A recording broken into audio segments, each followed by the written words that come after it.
Pagpapakilala kay Juan.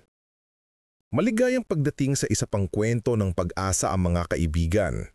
Ngayon, ikukwento natin ang buhay ni Juan, isang ordinaryong janitor na may lihim na boses na magpapakita ng kanyang tunay na talento. Sa gitna ng hirap ng buhay, paano niya mapapansin ng isang malaking CEO? Halina't samahan natin sa kanyang narakaantig na kwento, isang kwento na magbibigay inspirasyon sa bawat isa sa inyo na nararinig ito. Si Juan ay hindi lamang isang janitor, siya ay isang lalaking puno ng pangarap, puno ng pag-asa, kahit na ang mundo ay hindi siya napapansin. Kaya naman, simulan natin mula sa simula, sa pinakamahalagang bahagi ng kanyang buhay, kung saan nagsimula ang lahat ng kanyang pagsubok at ang kanyang lihim na talento. Si Juan ay ipinanganak sa isang maliit na barangay sa Cebu, isang lugar na puno ng mga magsasaka at simpleng tao. Siya ay bunso sa 6 na magkakapatid at ang kanyang pamilya ay nahirapan na kahit sa pang-araw-araw na pagkain.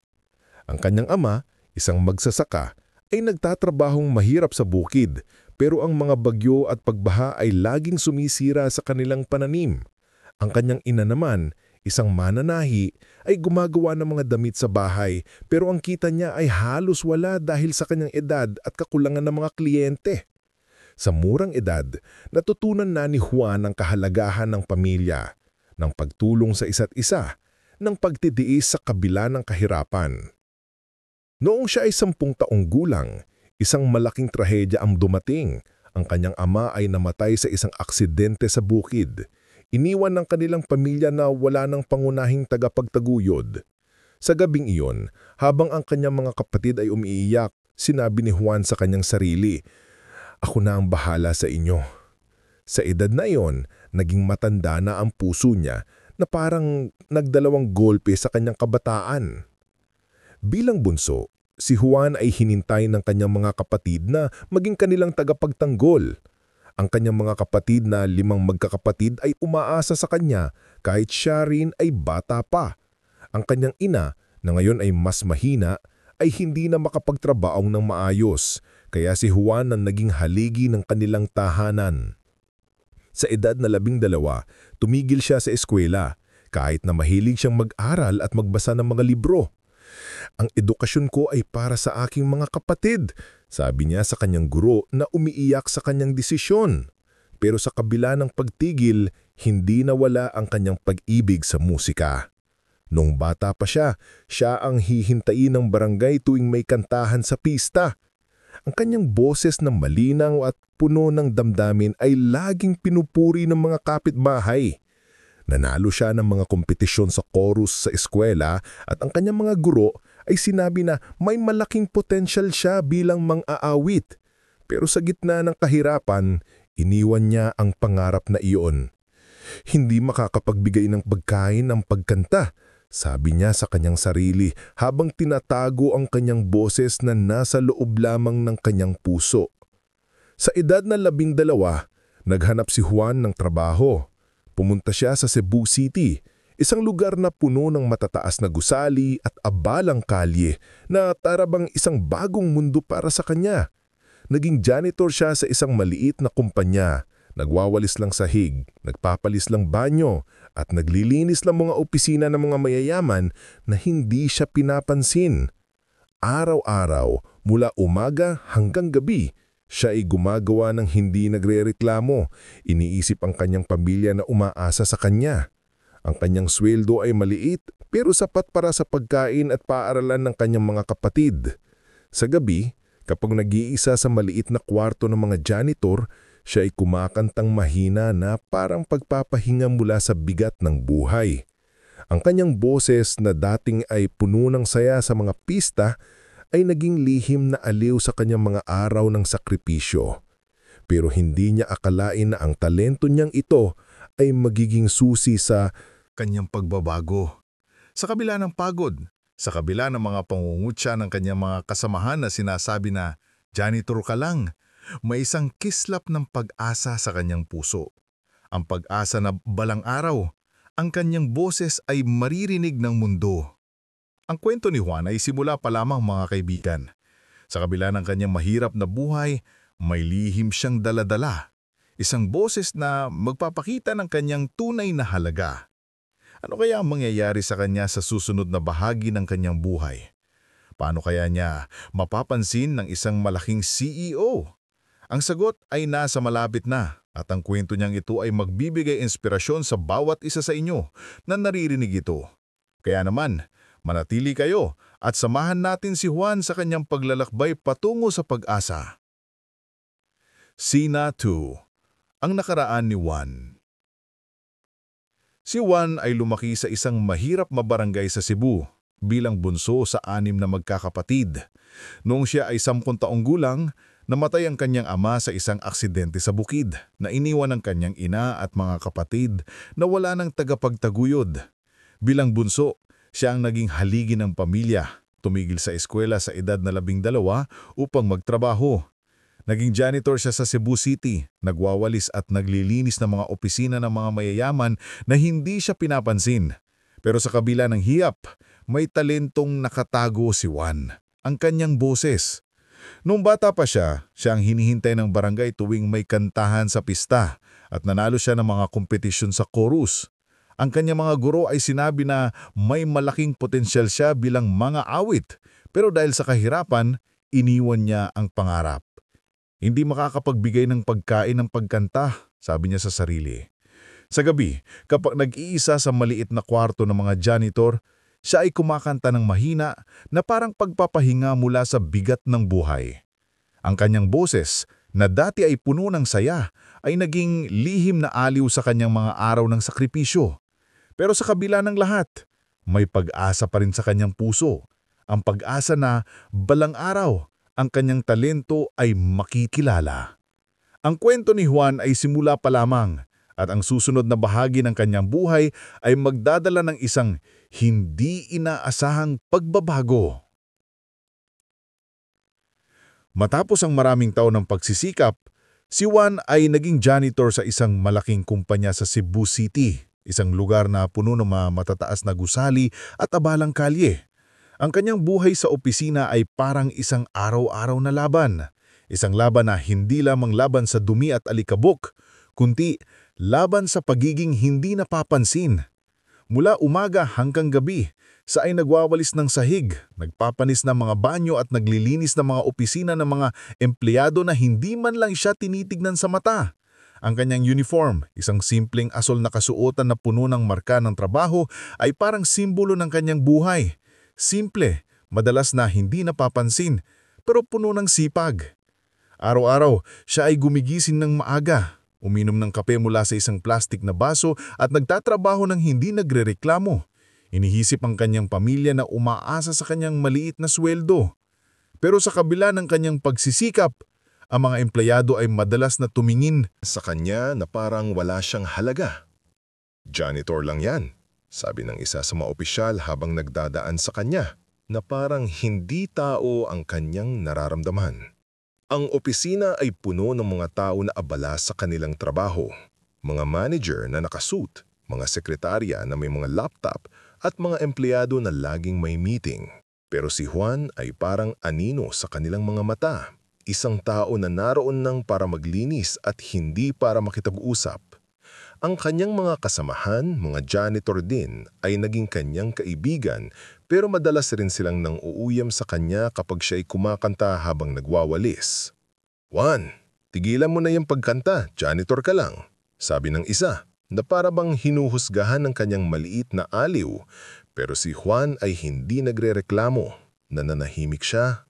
Iniisip ang kanyang mga kapatid na nakakapasok sa eskwela dahil sa kanyang pagsisikap. Sa kabila ng mga pangungutya, may isang bagay na hindi nawala sa kanya, ang kanyang pag-ibig sa pagkanta. Sa gabi, kapag ang opisina ay tahimik na, siya ay kumakanta ng mahina na parang pagpapahinga mula sa bigat ng kanyang araw. Ang kanyang boses na dati ay narinig sa mga pista ng barangay ay naging lihim na musika sa kanyang puso. Ang CEO ng kumpanya, si Mr. De La Cruz, ay isang lalaking kilala sa kanyang kahigpitan. Siya ay isang matandang lalaki na may puting buhok at matigas na mukha, laging nakasuit at may briefcase sa kamay. Kilala siya sa pagiging strikto, laging nangangaral sa mga empleyado na maging produktibo at hindi makulit. Pero sa mga janitor tulad ni Juan, siya ay parang hindi nakakakita. Hindi niya napapansin ang kanilang pagsisikap, ang kanilang pagod, ang kanilang mga kwento. Isang araw habang si Juan ay nagwawalis sa lobby, narinig niya ang anunsyo ng isang kompetisyon ng pagkanta sa opisina. Ang premyo ay isang malaking bonus, sapat para sa isang buwan ng sweldo ng kanyang pamilya. Sa kanyang puso, dumating ang kanyang dating pangarap, ang maging mga awit, ang marinig ang kanyang boses sa harap ng maraming tao. Pero natakot siya. Paano kung tawanan ako? Sabi niya sa sarili. Paano kung hindi nila tanggapin ang isang janitor na kumakanta? Ang takot na yon ay parang baluti sa kanyang dibdib. Pero sa kabila nito, may kislap ng pag-asa. Ang pag-asa na baka ito ang kanyang pagkakataon. Sa mga araw na sumunod, ang balita ng kompetisyon ay kumalat sa opisina. Ang mga empleyado ay naghahanda at ang mga kwarto ay puno ng mga kantahan. Si Mr. De La Cruz ay nagpanggap na hurado, laging mayabang na sinasabing kailangan ng pinakamagaling dito. Pero si Juan ay nanatiling tahimik, nagwawalis sa sulok habang naririnig ang musika mula sa malapit.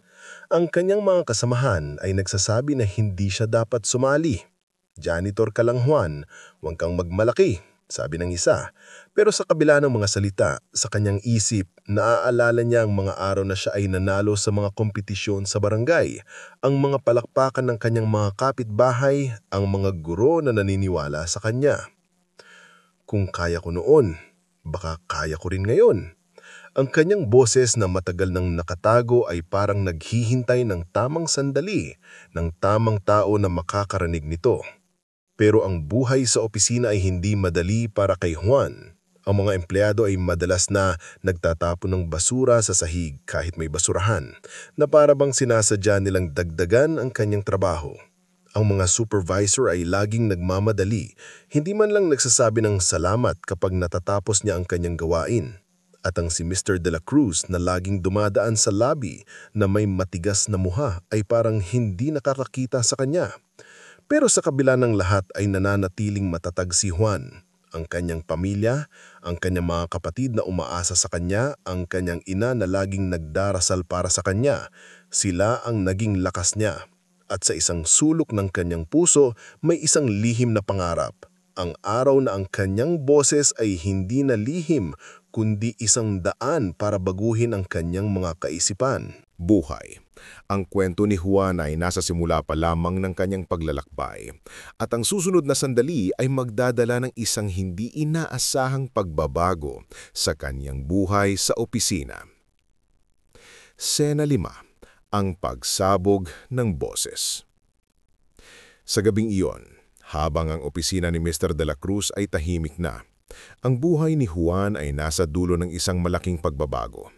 Matapos ang utos ni Mr. De La Cruz na, "Kanta ka ulit," si Juan ay nakatayo sa gitna ng opisina, ang kanyang mga kamay ay naninginig, ang kanyang puso ay mabilis ang tibok. Ang kanyang takot, ang mga taon ng pangungutya mula sa kanyang mga kasamahan, ang bigat ng kanyang buhay bilang janitor, lahat ng iyon ay parang bumigat sa kanyang dibdib. Pero sa kabila ng lahat, may isang bagay na hindi sa iniwan. Ang kanyang boses, ang kanyang lihim na talento na matagal nang nakatago. "Para sa pamilya ko," bulong niya sa sarili, habang humihinga ng malalim. Ang mga alaala ng kanyang kabataan, ng mga piyesta sa barangay kung saan siya ay nanalo sa mga kompetisyon ng pagkanta, ng mga palakpakan ng kanyang mga kapitbahay ay bumalik sa kanya. "Kung kaya ko noon," sabi niya sa kanyang isip, "kaya ko rin ngayon." At sa sandaling iyon, nagpasya siyang huwag matakot. Nagpasya siyang ipakita kung sino talaga siya. Ang unang nota na inilabas ni Juan ay parang kidlat. Malinaw, malakas at puno ng damdamin. Ang awiting na pinili niya ay isang klasikong OPM na tungkol sa pag-ibig at sakripisyo na parang salamin ng kanyang buhay. Ang kanyang boses ay umalalay sa bawat salita. Bawat tono ay puno ng sakit, ng asa, ng laban na anyang pinagdaanan. Ang mga empleyado na narinig ang kanta mula sa malayo ay nagmadali papunta sa opisina ni Mr. De La Cruz at ang silid ay napuno ng katahimikan. Ang dating ingay ng mga tawanan at usapan ay napalitan ng isang nakakabinging tahimik na parang ang buong mundo ay tumigil upang makinig. Si Mr. De La Cruz na nakaupo sa kanyang upuan na may matigas na mukha ay napapatigil sa kanyang pagkain ng almusal. Ang kanyang kamay ay nanginginig habang hawak ang kanyang kubyertos.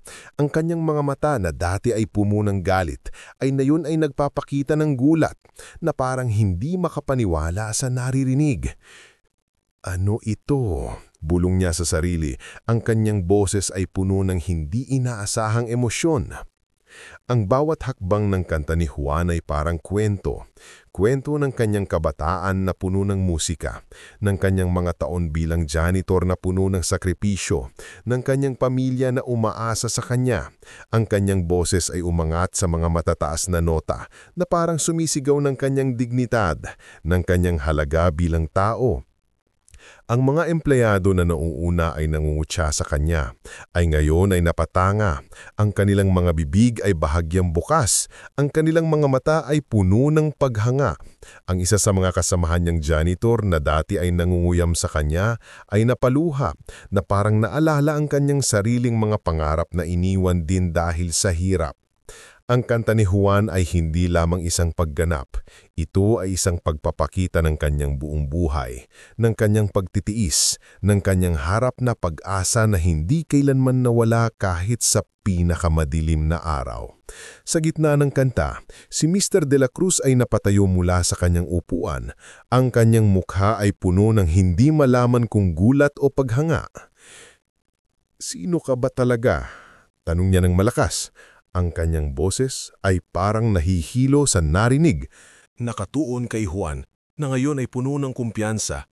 Ang kanyang boses ay parang gumagalaw sa bawat sulok ng opisina. Ang mga empleyado ay nagsimulang magbulungan. Hindi ba yan si Juan ang janitor? Paano niya natutunan ito? Ang galing niya!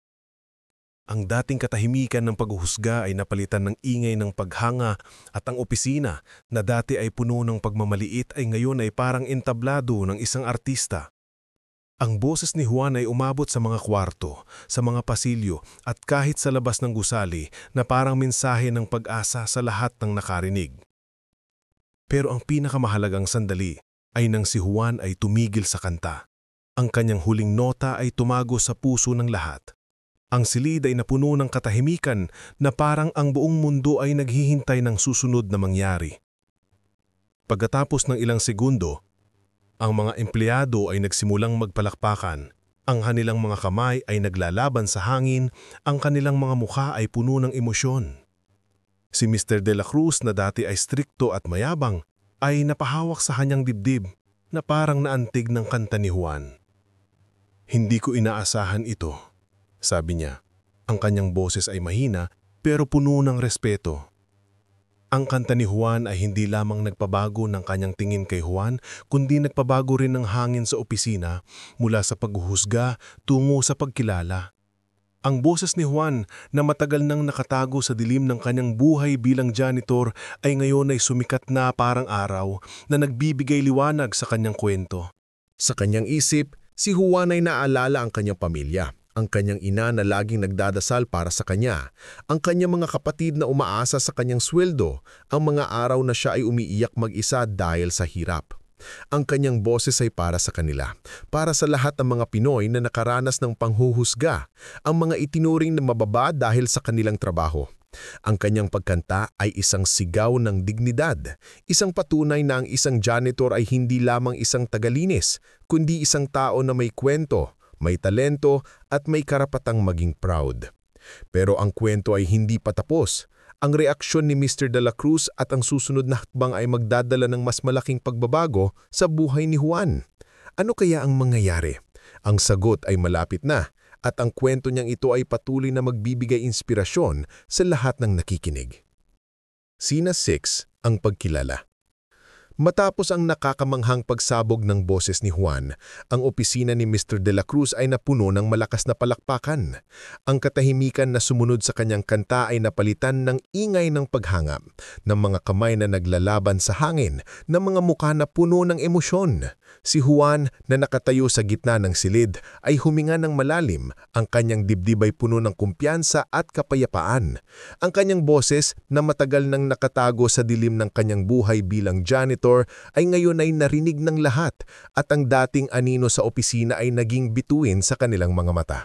Pero ang pinakamahalagang sandali ay hindi ang palakpakan ng mga empleyado. Ito ay ang reaksyon ni Mr. De la Cruz, ang CEO na dati ay strikto at mayabang na ngayon ay nakatingin kay Juan na parang nakakita ng bagong tao. "Hindi ko inaasahan ito," sabi niya. Ang kanyang boses ay mahina pero puno ng respeto. "Sino ka ba talaga, Juan?" Ang tanong na iyon ay hindi lamang tungkol sa kanyang talento, kundi tungkol sa kanyang kwento, sa kanyang buhay na matagal nang hindi napapansin. Sa sandaling iyon, si Juan ay nagpasya na magsalita. Sa kanyang mahinahong boses, sinimula niyang ikwento ang kanyang nakaraan. "Ako po si Juan, sir," sabi niya. "Isang janitor na tumigil sa eskwela para alagaan ng aking pamilya. Nung bata pa po ako, nanalo ako ng mga kompetisyon sa pagkanta sa aming barangay sa Cebu. Ang aking mga guro ay sinabi na may malaking potensyal ako bilang mga awit. Pero nang mamatay ang aking ama, kailangan kong magtrabaho. Bilang bunso sa 6 na magkakapatid, ako ang nagbigay ng pagkain sa kanila, ang nagpaaral sa kanila. Kahit na ang aking sweldo ay maliit lang. Sa gabi, kapag nag-iisa sa maliit na kwarto ng mga janitor, kumakanta po ako ng mahina, na parang pagpapahinga mula sa bigat ng buhay. Hindi ko inaakalang ang aking boses ay maririnig ng ganito. Ang mga empleyado ay tahimik, nakikinig sa bawat salita niya, na parang nahuli sila sa kanyang emosyon. Ang kwento ni Juan ay katulad ng maraming Pinoy, puno ng sakripisyo, ng laban, ng pag-asa na hindi nawawala kahit sa pinakamadilim na araw. Si Mr. De la Cruz na ngayon ay nakatayo mula sa kanyang upuan, ay napahawak sa kanyang dibdib, na parang naantig ng kwento ni Juan. "Paumanin sa akin," sabi niya. Ang kanyang boses ay puno ng pagsisisi. "Hindi ko napansin ang iyong pagsisikap, ang iyong talento. Ako ang mali rito." Sa harap ng mga empleyado, humingi siya ng paumanhin kay Juan, isang bagay na hindi inaasahan ng lahat. Ang dating matigas na mukha ng CEO ay napalitan ng ekspresyon ng kahihiyan na parang nagising sa kanyang pagkakamali. "Bilang pagkilala sa iyong boses, dugtong niya, bibigyan kita ng kontrata bilang mga awit ng kumpanya at isang malaking bonus para sa iyong pamilya. Gusto ko ring suportahan ng iyong mga kapatid sa kanilang edukasyon." Ang mga empleyado ay muling nagpalakpakan, pero sa pagkakataong ito, ang palakpakan ay hindi lamang para sa boses ni Juan, kundi para sa kanyang tapang, sa kanyang kwento, at sa kanyang dignidad. Ang silid ay napuno ng emosyon, ng luha ng mga empleyado na naantig, ng mga ngiti ng mga kasamahan ni Juan na dati ay nanguuyam sa kanya. Ang pagkilala ni Mr. De la Cruz ay hindi lamang isang gantimpala. Ito'y isang pagbabago ng tingin ng lahat kay Juan. Ang mga empleyado na dati ay hindi siya pinapansin ay ngayon ay lumalapit sa kanya. Nagtatanong tungkol sa kanyang buhay, humihingi ng tawad sa kanilang mga nakaraan na pangungutya. Ang isa sa mga kasamahan niyang janitor, na dati ay sinabi na janitor ka lang, ay napaluha at sinabi, "Juan, hindi ko alam ang lahat ng pinagdaanan mo. Salamat sa pagpapakita sa amin ng iyong talento." Ang opisina na dati ay puno ng pagmamaliit, ay ngayon ay parang lugar ng pagkakakilanlan kung saan ang bawat tao ay nagsisimula ring alalahanin ng kanilang sariling mga pangarap na iniwan. Ang boses ni Juan ay naging tulay. Tulay sa pagitan ng janitor at ng mga awit, ng mahirap at ng mga mayayaman, ng nakaraan at ng kinabukasan. Sa kanyang isip, si Juan ay naalala ang kanyang ina, na laging nagdadasal para sa kanya, ang kanyang mga kapatid na umaasa sa kanya, ang mga araw na siya ay umiiyak mag-isa dahil sa hirap. Ang kanyang boses ay para sa kanila, para sa lahat ng mga Pinoy na naranasan ng panghusga, ang mga itinuring na mababa dahil sa kanilang trabaho. Pero ang pagkilala ay hindi lamang tungkol sa pera o kontrata. Ito ay tungkol sa dignidad na matagal nang ninakaw sa kanya. Si Juan, na dati ay invisible sa mata ng mga empleyado at ng CEO, ay ngayon ay hinihinday ng lahat bilang inspirasyon. Ang kanyang kwento ay kumalat sa kumpanya at ang mga empleyado ay nagsimulang magbahagi ng kanilang sariling mga kwento na parang inspirasyon din ng kwento ni Juan sa kanya. Ang opisina na dati ay parang kulungan ng paghuhusga ay ngayon ay lugar ng pag-asa, kung saan ang bawat boses ay may karapatang marinig. Pero ang kwento ni Juan ay hindi pa tapos. Ang susunod na hakbang ay magdadala ng mas malaking pagbabago sa kanyang buhay. Isang pagbabago na magpapakita ng kapangyarihan ng talento at tapang. Ano kaya ang mangyayari sa kanya sa Akto 4? Ang sagot ay malapit na, at ang kwento niyang ito ay patuloy na magbibigay inspirasyon sa lahat ng nakikinig. Sena 7. Ang bagong buhay ni Juan. Matapos ang gabing nagpabago ng buhay ni Juan, ang kanyang mundo ay hindi na kailanman naging pareho. Ang janitor na dati ay hindi napapansin na hinintay ng mga empleyado na mapahiya ay ngayon ay hinihintay ng lahat bilang inspirasyon. Ang kontrata bilang mga awit ng kumpanya na ibinigay ni Mr. De La Cruz ay nagbukas ng mga bagong pinto para sa kanya. Hindi lamang para sa kanyang sarili, kundi para sa kanyang pamilya at sa kanyang komunidad. Ang malaking bonus na natanggap niya ay nagbigay daan para makapagpatayo sila ng bahay sa kanilang barangay sa Cebu, isang tahanan na puno ng pag-asa at pagmamahal. Ang kanyang mga kapatid na dati ay umaasa sa kanyang maliit na sweldo ay ngayon ay nakapagtapos sa kolehiyo. Ang bunsong kapatid ay naging guro habang ang iba ay nagtatrabaho na sa maayos na trabaho. Pero higit sa lahat, ang kwento ni Juan ay hindi natapos sa opisina. Ito ay kumalat sa buong komunidad na parang apoy na nagbibigay liwanag sa mga puso ng mga tao. Ngayon si Juan ay hindi na lamang mang-awit ng kumpanya. Siya ay nagtuturo na rin ng pagkanta sa mga kabataan sa kanyang barangay. Sa isang maliit na plaza, kung saan siya ay nagsimula bilang batang mang-awit, si Juan ay nagbibigay ng libreng klase ng pagkanta na tinuturuan ng mga bata ng mga klasikong OPM at mga awit ng pag-asa. Ang mga bata, na tulad niya ay lumaki sa kahirapan, ay tumitingin sa kanya bilang isang kuya, isang guro, isang bayani. Kung kaya ni Kuya Juan, sabi ng isang batang lalaki, kaya ko rin. Ang mga magulang ng mga bata, na marami rin ay mga manggagawa tulad ni Juan noon, ay nagpapasalamat sa kanya dahil ang kanyang kwento ay nagbigay sa kanila ng lakas na magpatuloy sa kabila ng mga pagsubok. Ang bawat nota na itinuturo ni Juan ay hindi lamang tungkol sa musika. Ito ay tungkol sa pag-asa, sa paniniwala na ang bawat tao ay may talento na naghihintay ng pagkakataon. Sa bawat klase, siya ay naaalala ang kanyang sariling simula. Ang mga araw na siya ay umiiyak mag-isa habang kumakanta at ang pag-asa na hindi kailanmang nawala sa kanyang puso.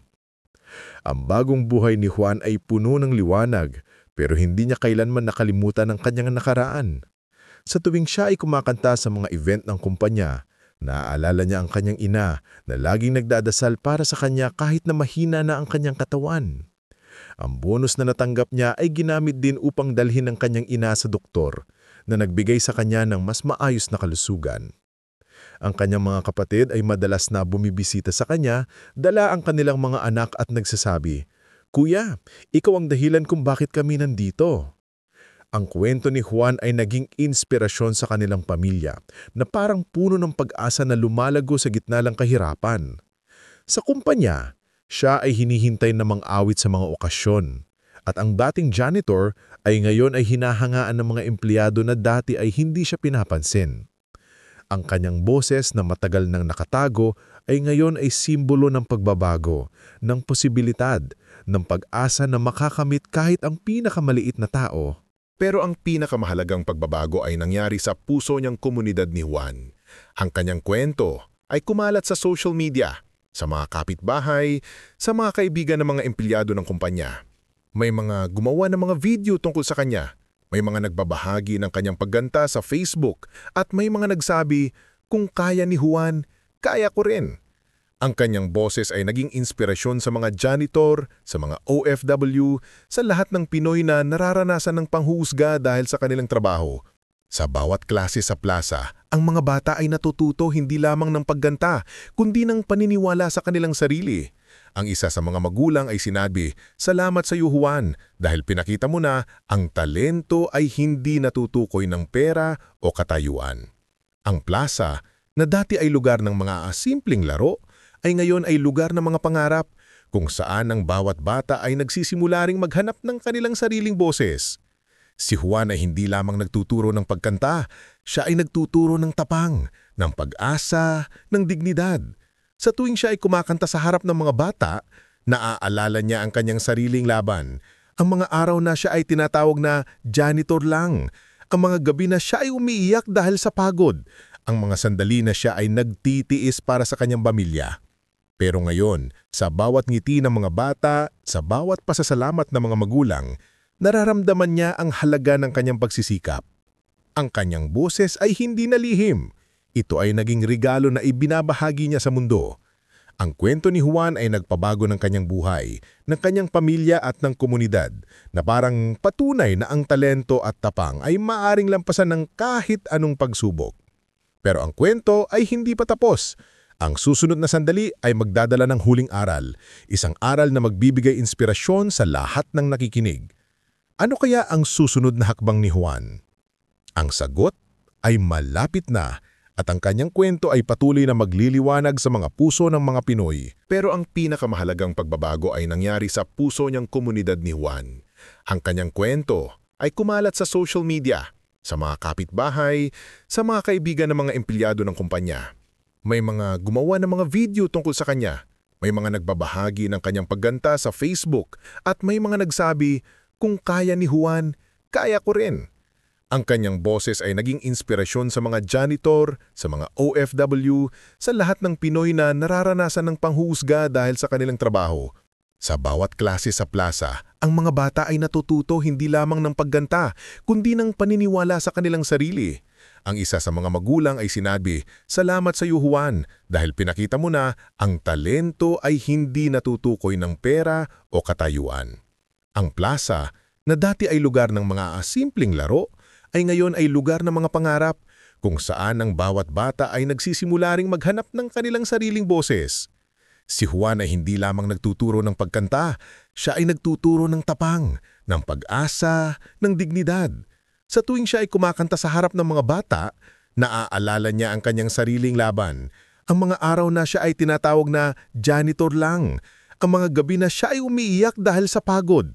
Ang mga sandali na siya ay nagtitiis para sa kanyang pamilya.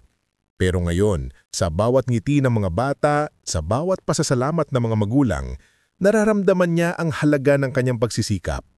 Ang kanyang boses ay hindi nalihim. Ito ay naging regalo na ibinabahagi niya sa mundo. Ang kwento ni Juan ay nagpabago ng kanyang buhay, ng kanyang pamilya at ng komunidad, na parang patunay na ang talento at tapang ay maaring lampasan ng kahit anong pagsubok. Pero ang kwento ay hindi pa tapos. Ang susunod na sandali ay magdadala ng huling aral, isang aral na magbibigay inspirasyon sa lahat ng nakikinig. Ano kaya ang susunod na hakbang ni Juan? Ang sagot ay malapit na, at ang kanyang kwento ay patuloy na magliliwanag sa mga puso ng mga Pinoy. Scene 8. Ang huling aral. Ngayong Setyembre 25, 2025, sa oras na ito ng gabi, natakos na ang mahabang paglalakbay ni Juan, ngunit ang kanyang kwento ay hindi kailanman matatapos sa ating mga puso. Ang janitor na dati ay hindi napapansin, na hinintay ng mga tao na mapahiya, ay ngayon ay naging simbolo ng pag-asa, ng tapang, ng dignidad na hindi natin dapat balewalain. Ang kanyang boses na matagal nang nakatago sa dilim ng kanyang buhay bilang janitor ay naging liwanag na nagpabago hindi lamang ng kanyang buhay, kundi ng buhay ng kanyang pamilya, ng kanyang komunidad at ng lahat ng nakarinig ng kanyang kwento. Sa tuwing siya ay kumakanta sa mga event ng kumpanya, sa tuwing siya ay nagtuturo ng pagkanta sa mga bata sa plaza, naalala natin ang bawat tao, gaano man kalihit sa mata ng iba, ay may talento, may kwento, at may karapatang maging proud. Ang kwento ni Juan ay hindi lamang tungkol sa kanya, ito ay tungkol sa atin. Sa bawat Pinoy na lumalaban sa kabila ng kahirapan, sa bawat isa na naranasan ang panghuhusga dahil sa kanilang trabaho. Ang pinakamahalagang aral sa kwento ni Juan ay ito: huwag kailanman husgahan ng tao sa kanyang itsura o trabaho. Ang isang janitor, isang magsasaka, isang kasambahay, bawat isa sa kanila ay may kwento na naghihintay ng pagkakataon, may talento na naghihintay ng liwanag. Si Juan ay nagpatunay na ang talento ay hindi natutukoy ng pera o katayuan, kundi ng puso, ng pagsisikap, ng pananampalataya sa Diyos na laging may plano para sa atin. Ang kanyang pagkanta sa harap ni Mr. De La Cruz, ang kanyang tapang na ipakita ang kanyang boses, kahit na tinatawag siyang janitor lang, ay nagbigay inspirasyon sa mga empleyado. Kaya naman ang mga kasamahan, sa mga bata sa kanyang barangay, sa tuwing siya ay kumakanta, naaalala natin ang ating sariling mga pangarap, ang mga pangarap na iniwan natin dahil sa hirap, ang mga talento na natakot nating ipakita. Pero ang kwento ni Juan ay nagpapaalala na ang bawat hakbang, gaano man kaliit, ay maaaring magbago ng buhay. Ang bagong buhay ni Juan ay puno ng pag-asa, ng posibilidad, ng inspirasyon. Ang kanyang pamilya ay ngayon ay mas maayos ang kalagayan. Ang kanyang ina ay mas malakas na dahil sa suporta mula sa kanyang bonus. Ang kanyang mga kapatid ay nagtatrabaho at nag-aaral. At ang kanyang barangay ay naging lugar ng mga pangarap dahil sa kanyang klase ng pagkanta. Pero higit sa lahat, ang kanyang kwento ay kumalat sa buong Pilipinas, sa social media, sa mga komunidad, sa mga puso ng mga Pinoy na narinig ito. May mga gumawa ng mga video tungkol sa kanya. May mga nagbahagi ng kanyang awitin at may mga nagsabi, "Kung kaya ni Juan, kaya ko rin." Ang kanyang boses ay naging mensahe ng pag-asa na parang paalala na ang Diyos ay laging may plano, kahit sa pinakamadalim na sandali. Sa tuwing siya ay kumakanta sa harap ng mga bata, naaalala niya ang kanyang sariling simula, ang mga araw na siya ay umiiyak mag-isa at ang pag-asa na hindi kailanman nawala sa kanya. At ngayon, ang pag-asa na iyon ay ibinabahagi niya sa mundo. Kaya naman, sa bawat isa sa inyo na nanonood ngayon, ito ang mensahe ng kwento ni Juan. Huwag sumuko sa inyong mga pangarap. Gaano man kabigat ang buhay, gaano man karaming pagsubok ang dumating, may pag-asa na naghihintay sa inyo. Tulad ni Juan, gamitin ninyo ang inyong talento, ang inyong tapang, ang inyong pananampalataya. Huwag kayong matakot na ipakita kung sino kayo talaga, kahit na ang mundo ay hindi kayo pinapansin. Ang bawat isa sa inyo ay may kwentong naghihintay na marinig, may liwanag na naghihintay na sumikat. Kaya naman, mga kaibigan, kung naantig kayo ng kwento ni Juan, kung naramdaman ninyo ang kanyang pag-asa, mangyari lamang na i-like ang video na ito. Ang inyong likes ay magpapakita ng suporta sa mga kwentong tulad nito na nagbibigay inspirasyon sa milyong-milyong Pinoy. At huwag kalimutang mag-subscribe sa aming channel. Sa bawat subscription, nakakatulong kayo sa amin na magpatuloy sa pagbabahagi ng mga kwentong magpapalakas sa inyong mga puso. Pindutin ang bell icon para hindi kayo mahuli sa susunod na kwento ng pag-asa na ito. Ang kwento ni Juan ay isang paalala na ang Diyos ay laging may plano para sa atin. Sa bawat sakripisyo, sa bawat luha, may pag-asa na naghihintay. Ang kanyang boses ay naging liwanag hindi lamang para sa kanya, kundi para sa lahat ng nakarinig ng kanyang kwento. Sa bawat nota na kinanta niya, sa bawat ngiti ng mga bata sa kanyang klase, sa bawat pasasalamat ng kanyang pamilya, ang kwento ni Juan ay patuloy na kumakalat. Kaya naman, mga kaibigan, huwag ninyong kalimutan ang aral na ito. Gamitin ninyo ang inyong talento, maniwala sa inyong sarili at maghintay ng inyong pagkakataon. Salamat sa pag-akumpani sa amin sa kwento ng pag-asa na ito. Hanggang sa susunod na kwento, maging puno kayo ng pag-asa at huwag kalimutang i-share ang inyong sariling kwento sa aming comment section. Maraming salamat at God bless sa inyong lahat.